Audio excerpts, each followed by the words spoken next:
Waifus.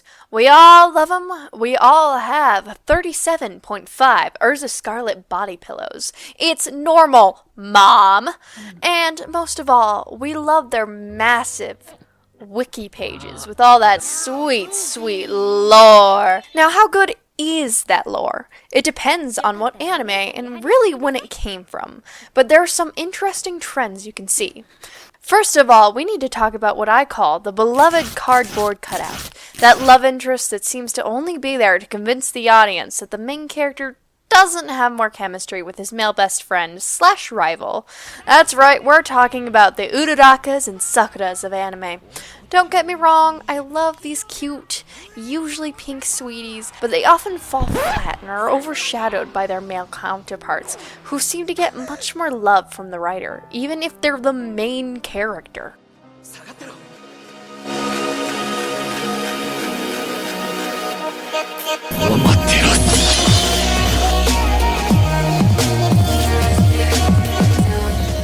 First, I want to elaborate on the example of Uraraka from My Hero Academia.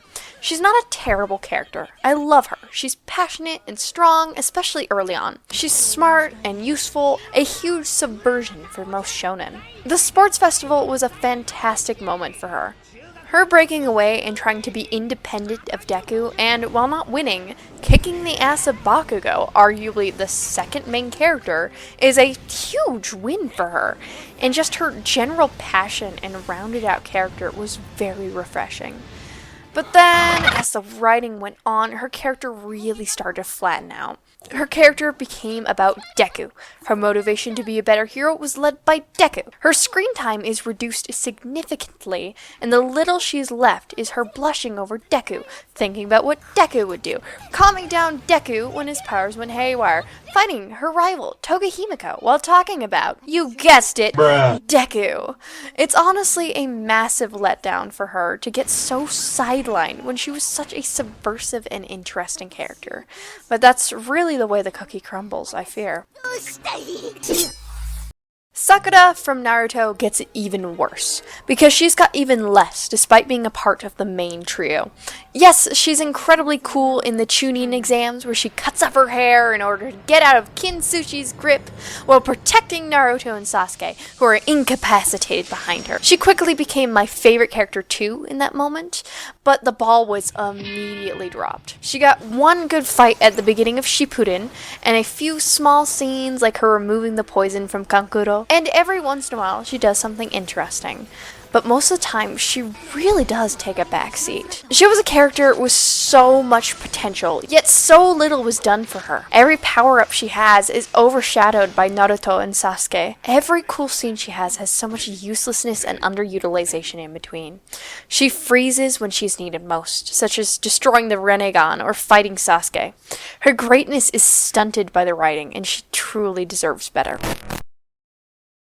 We've already spoken about how poorly Naruto handled Sakura, but I wanted to talk about another woman Naruto fumbled with, Kaguya Otsutsuki. Seemingly based on the bamboo cutter Kaguya Hime from Japanese mythology, as well as Chang'e, goddess of the moon, from Chinese mythology. And also with her being the first ever wielder of chakra, the energy all the ninja use for their abilities, Kaguya has a very interesting setup as a character. She's someone who cared deeply for Earth and its inhabitants, despite being tasked with destroying it. After having to defend herself against her people's allies, she was cast out and hunted. She lost all hope for humanity, but still wanted peace, and resorted to a tyrannical rule.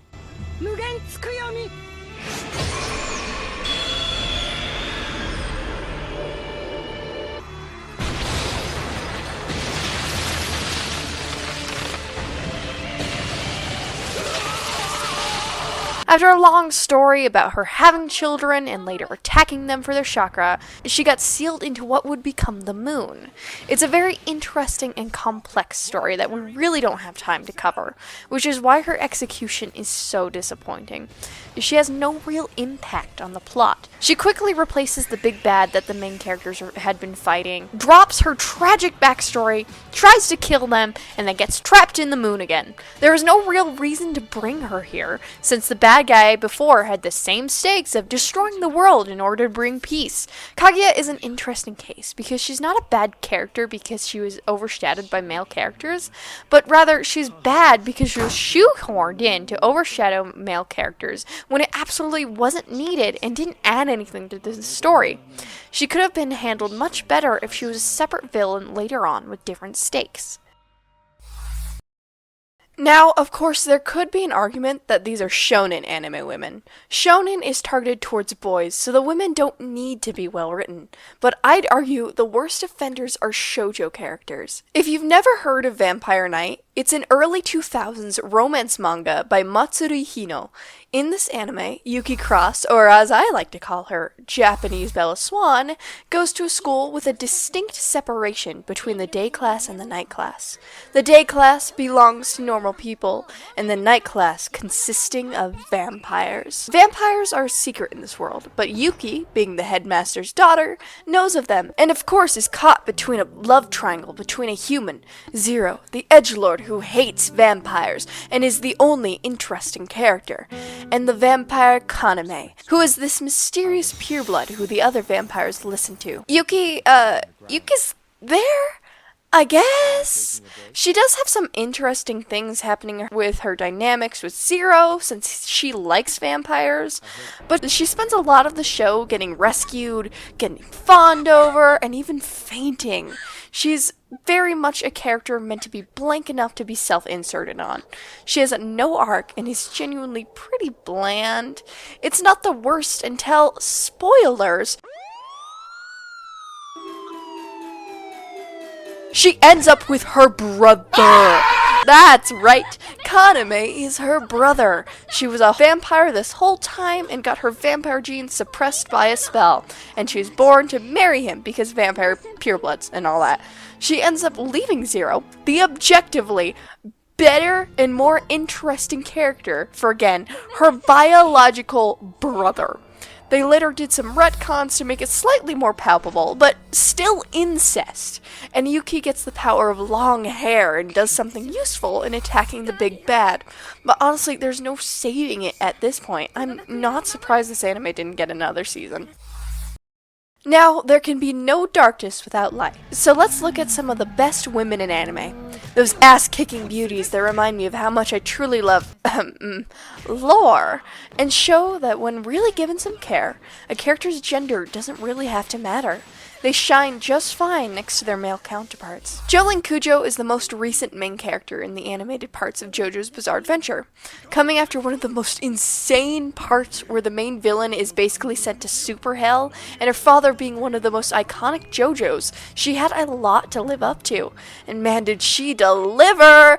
Jolyne is brash and brutish and can genuinely be a bit of an asshole like her father, but like her grandfather, she's clever.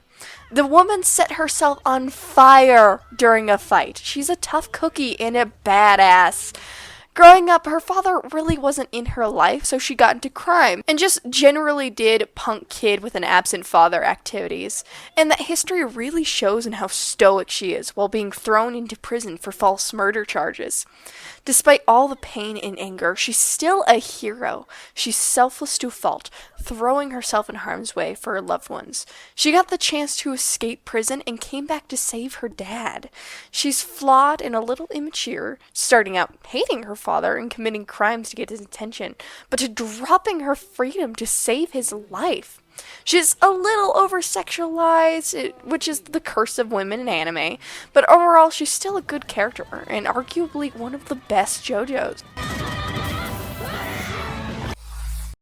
Jujutsu Kaisen is one of the best animes currently being released, with an interesting and heart-wrenching story, pretty boys, specifically Gojo, and one of the better written female side characters of our time. Nobara Kugisaki is the feisty redhead of the main trio, offsetting Megumi's quiet angst and Itadori's upbeat wholesomeness. She shares many parallels to Sakura in that way. But where Sakura falls flat, Nobara excels. She's confident and strong, but also feminine and girly, which is nice because often strong female character types are very masculine, as if being feminine makes the character weaker somehow. She's good friends with the boy main characters and shares a lot of cute moments of sharing a brain cell with Itadori. But she's not a love interest, which is incredibly novel. She gets saved, but she's not a damsel in distress. Her accepting help comes from a place of strength, which is a very nice reframing of something we often see as a weakness. And most importantly, she's strong. Nobara channels her inner Amy Rose with her hammer and nails, and tends to start off fights, scaring the crap out of her opponents with a heavy hit. Nobara takes so much that has gone wrong with the staple shonen woman and has spun it into something beautiful. I'm very excited to see what's done next with her. To contrast the terrible Kaguya, let's look at one of the best female antagonists today, Makima from Chainsaw Man. She's cunning, she's manipulative, she's the perfect depiction of an abuser. She makes you love her. She's a good leader, persuasive, and so terribly kind when needed. When the main character, Denji, had nothing, she found him and gave him a home. She promised him love and saved him from the pain he'd endured. Mind you, Makima is an adult, and Denji is a teenager. When Denji is sent to live with another character, Aki is against it. But she tells him that she trusts him the most, and Aki is putting in her hands. She tells people exactly what they need to hear to get close to them and get what she wants. The anime has covered her dangling the carrot, but not the stick in the other hand, so I won't get into it just yet. But she's robotic and emotionless. She doesn't care for the followers that she makes love her. Each and every one is expendable. She's brutal and ruthless, and once you realize it's too late, you're already in the spider's web. Now, I already talked about Yuki, so it's only fair that I cover a really good shoujo anime, Romantic Killer. This anime from 2022 is a Netflix original rom-com about a girl named Anzu Hoshino, who, being the most relatable anime character ever, would rather stay inside playing video games than going out and talking to boys. The only boy she dedicates her heart to is her cat. It's as if they put me in the anime. That is, until a silly little wizard bear thing no clips through her TV and tells her she needs to get some bitches.